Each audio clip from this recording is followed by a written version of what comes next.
네, 우리 보좌의 축복 누리는 393 기도 우리 기도함으로 오늘 아침 예배 시작하도록 하겠습니다. 우리 함께 기도하겠습니다.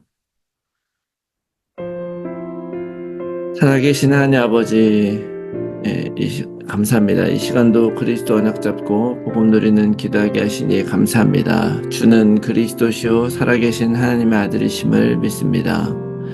예수님은 나의 모든 죄를 사하신 나의 참 제사장이요 나를 사단의 손에서 건지신 나의 참된 왕이요 나에게 영원한 생명을 주신 나의 참 선지자이심을 믿습니다. 그리스도는 내 인생 모든 문제의 답이시며 내 삶의 주인이심을 고백합니다. 이 시간 기도하는 나에게 주의 성령으로 충만하게 역사하여 주옵소서. 하나님, 지금 이 시간 성삼위 하나님께서 말씀으로 나의 삶 속에 성령 충만함과 오력을 더하여 주시옵소서. 말씀을 선포하시는 성부 하나님, 그 구원의 말씀을 성취하시는 성자 그리스도 예수님, 말씀으로 나와 함께 하시는 성령 하나님이 영력, 지력, 체력, 경제력, 인력으로 충만하게 하사 237 나라 5천 종족을 살리게 하옵소서. 하나님, 지금 이 시간 기도를 통하여 보좌의 축복 9가지가 나에게 세팅되게 하여 주시옵소서.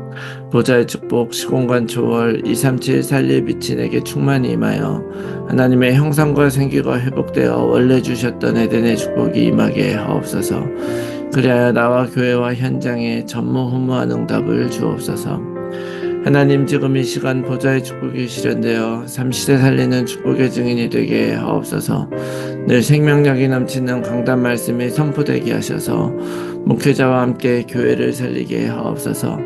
그 선포된 말씀을 붙잡은 중직자를 통해 교회와 현장과 산업이 살아나게 하옵소서. 그래야 렘넌트가 일어나 전 세계를 살리고 미래를 살리게 하옵소서. 오늘도 언약 잡고 기도하는 우리들에게 최고의 축복을 부어주시고 축복을 볼 수 있는 영안과 믿음을 허락하여 주시옵소서. 하나님, 자녀의 기도를 반드시 응답하시며 성령으로 역사하실 줄 믿습니다. 이 모든 말씀을 예수 그리스도 이름으로 기도합니다. 아멘.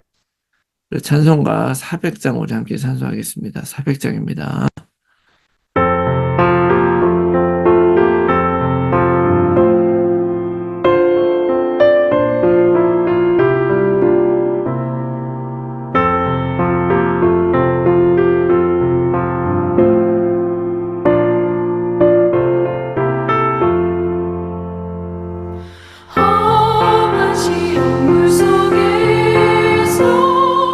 너를 건져주시고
아멘. 네, 오늘 아침에 하나님께서 주시는 말씀, 마가복음 4장 35절에서 41절 말씀입니다.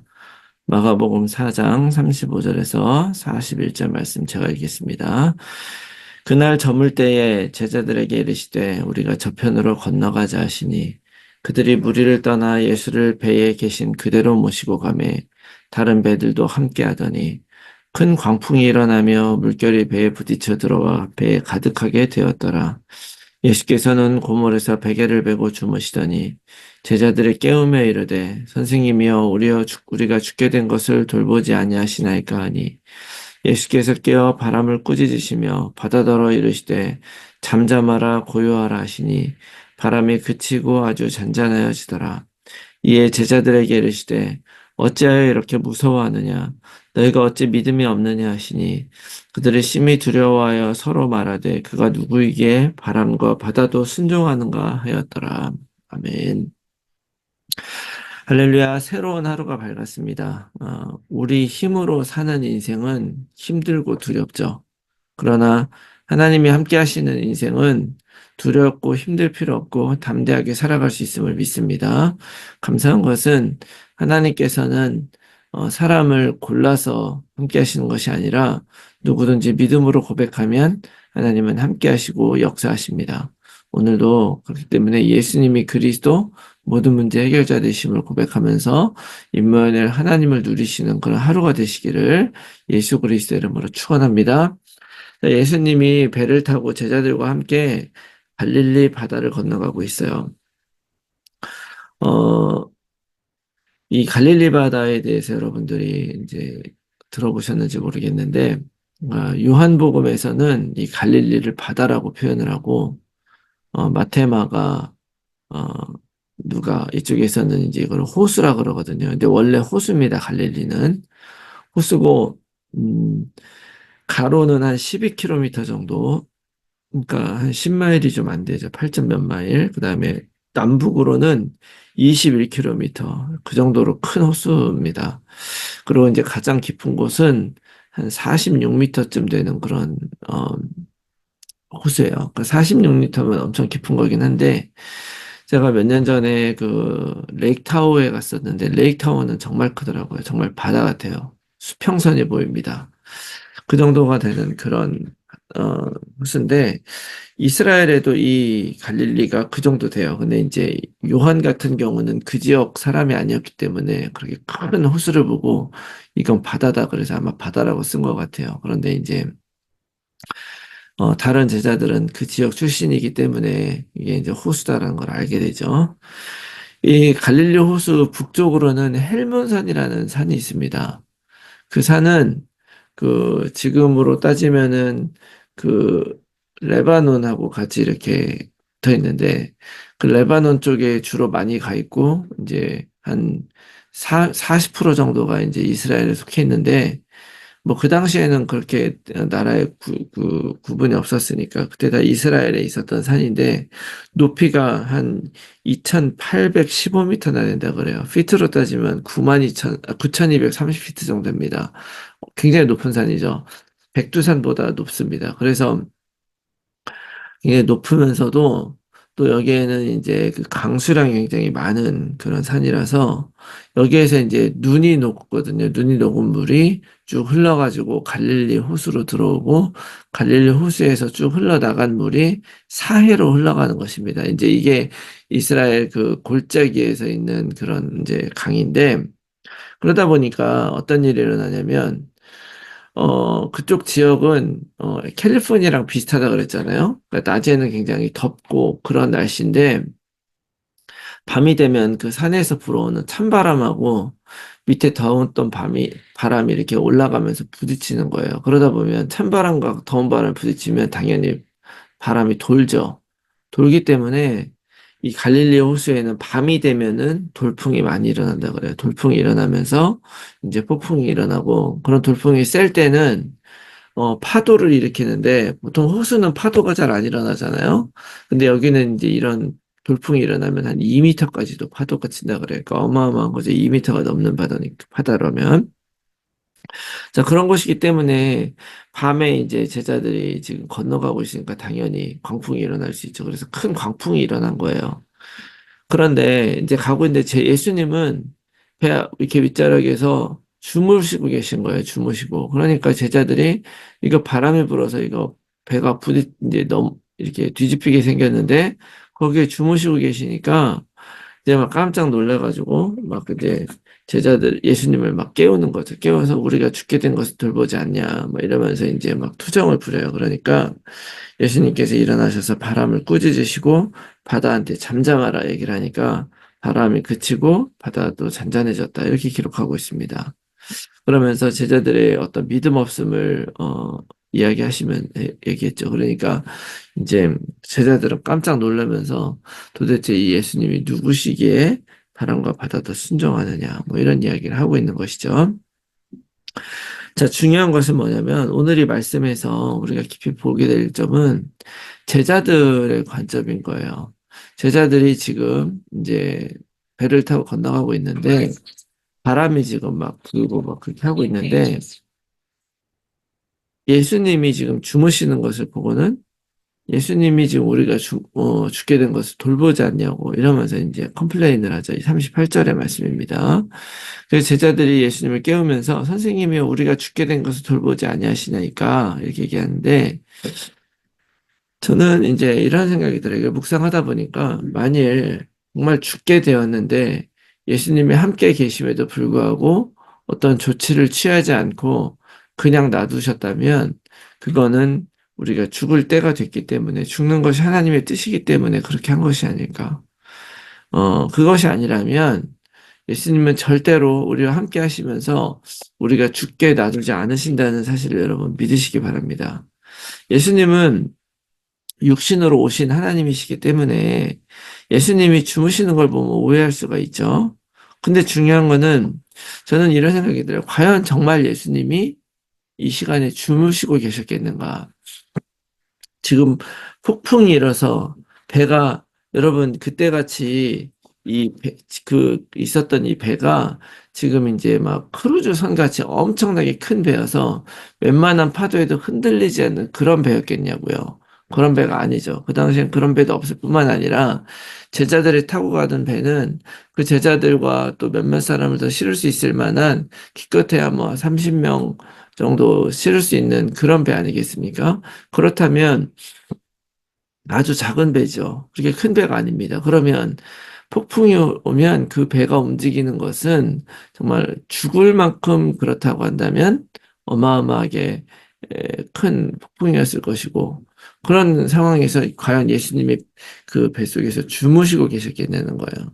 아마 눈을 감고 계시거나 뭐 그렇겠죠. 그런데도 불구하고 제자들은 예수님이 혹시 지금 주무시면서 우리가 죽은 걸 신경 쓰지 않느냐. 그렇지 않죠. 하나님이 아무것도 안 하고 그냥 하나님이신 예수님이 아무것도 안 하고 눈을 감고 주무시는 것 같을 때 여러분 우리는 기억해야 됩니다. 살다 보면 우리의 인생에도 정말로 여러 가지 큰 위기가 오고 정말 어려운 일이 닥칠 수가 있죠. 그때 하나님이 아무것도 안 하시는 것처럼 느껴지고 아무 일도 없는 것처럼 느껴질 때 그때 우리가 기억해야 되는 건요.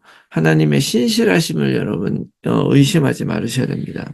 신실하시다는 것은 변하지 않는다는 얘기죠. 믿음직스럽다는 의미입니다.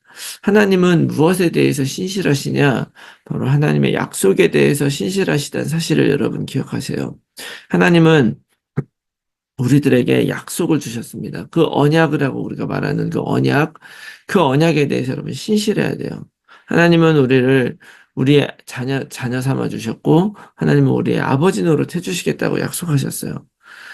내가 만약 육신의 눈으로 예수님이 눈을 감고 계시다면 두려울 수 있어요. 그러나 그럼에도 불구하고 절대로 그것은 주무시는 것이 아니고 우리를 그냥 내버려 두시는 것이 아니라 우리에게는 하나님이 함께 있음을 기억하라는 하나님의 뜻이고 그것에 대한 훈련이 아니었을까라는 생각을 합니다.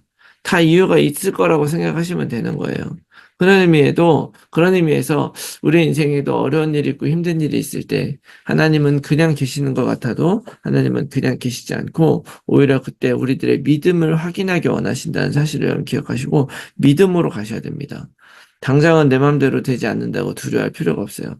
당장은 저 폭풍우가 나를 넘어뜨리고 흔드는 것 같아도 여러분 걱정하지 마세요. 폭풍우가 우리의 삶에 없어야 되는 인생 같지만, 그것 때문에 죽을 것 같을 것 같지만, 그것이 우리에게 필요해서 하나님은 주신다. 어떤 하나도 하나님의 뜻 없이는 허용되는 것 없고, 그 어떤 것 하나도 우리를 해치는 것이 아니라 우리를 강하게 만든다는 사실을 기억하시면서, 지금 우리 앞에 닥쳐 있는 여러 가지 정말 의심과 어떤 시험들에 대해서 여러분 정말로 담대하게 그리스도를 신뢰하시기 바랍니다. 그리고 또 그때 예수님께서 원하셨던 것이 뭐냐? 만약에 주무시지 않았는데 눈을 감고 그렇게 계셨다면 그 이유가 무엇이었겠습니까? 이 제자들이 어떻게 하는지 한번 보자라는 거죠. 그러면서 나중에 제자들이 이렇게 고백해요. 예수님이 도대체 누구신데 이렇게 바다와 바람도 순종하느냐? 이렇게 막 하죠. 자, 예수님이 누구십니까? 바로 하나님이시죠. 그렇기 때문에 바다와 바람을 꾸짖으시고 그 바람과 바다가 예수님의 말씀을 듣고 잔잔해지는 것입니다. 나의 모든 삶이 이 세상을 창조하신 하나님과 함께 있다고 믿는 그런 사람들은 그 하나님과 함께 살아가는 길이 편하고 즐거운 길이 될 것이고요. 그것을 의지하지 못하고 믿지 못하면요, 하나님과 함께 산다고 말은 하지만 하나님과 함께 살아가는 그 길은 오히려 불편할 수도 있어요. 그래서 하나님은 이런 시간을 통해서 제자들의 믿음을 확인하십니다.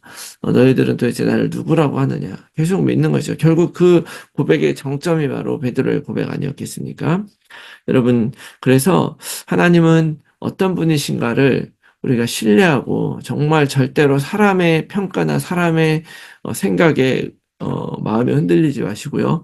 하나님이 우리에게 주신 마음을 따라서 늘 걸어가고 그렇게 살아가는 여러분들이 되시기 바랍니다. 그리고 기억할 건 뭐냐? 우리들의 믿음은 사실은 두려움과 연결되어 있어요.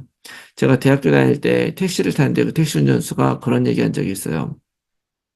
저 신학대학 다닌다는 얘기를 우연히 하게 됐는데, 그러면서 왜 하나님은 예수 믿는 사람에게도 교통사고를 나게 하고 이렇게 문제를 주시냐 이런 얘기를 했거든요. 하나님 믿는다고 해서 문제 생기지 않는 건 아니죠. 사고는 사람이 내는 거지 하나님이 막아주시는 것이 아니에요. 사기도 사람이 치고 범죄도 사람이 하는 거지 하나님이 그렇게 하는 건 아닙니다. 중요한 것은 그럼에도 불구하고 하나님은 그런 문제와 어려움 속 우리가 실수하고 넘어진다 할지라도 거기서 오는 두려움 때문에 우리가 넘어지기를 원치 않으신다는 거예요. 그래서 하나님은 의심하지 말라고 두려워하지 말라고 말씀하세요. 문제가 생겼을 때 그걸 해결해 준다 말씀하신 것이 아니라 그 일의 주인이 누구인지 기억하라고 말씀하십니다. 그래서 우리 자신이 다시는 그런 길을 돌아가지 않도록 다시는 실수하고 잘못하지 않도록 하나님은 우리를 도우시고 바꾸시는 분임을 믿으시기 바랍니다.